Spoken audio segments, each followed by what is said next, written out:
काही आयशी दशा हेच मागणं करायचं, वारकऱ्यांना सुद्धा हेच मागणं करावं देवाकडं. नाही तर मग आपण एकाच वारीला गेलो लगेच हातभर यादी देवाला वाचून दाखवली, देवा बोरला पाणी लागू दे, मुलाला नोकरी लागू दे, मुलीचं चांगल्या घरात जमू दे, आणि शेजारचं ते 3 एकर आहे ना त्याचा 7-12 मायनावर निघू दे. असं मागणं नाही. प्रपंचातल्या गोष्टी अनेक मागितल्या बघा. तुम्हाला माहिती आहे सुदाम्यानं काय मागितलं नाही. सुदामा सुद्धा हुशार होता. त्याला माहिती होतं मित्रत्वाच्या नात्यामध्ये ज्या वेळेला व्यवहार येईल त्यावेळेला मैत्रीला किंमत राहणार नाही. मग सुदामा काही मागतच नव्हता.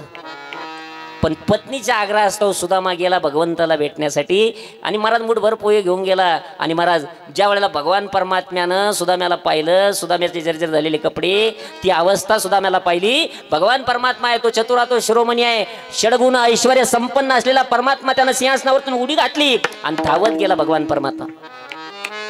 सुदामा पुढून येत आहे, देखत श्याम हसे सुदामा, फटी दोती टूटी कबनिया, चलत ही पाव घसे सुदाम जी को, देखत श्याम हसे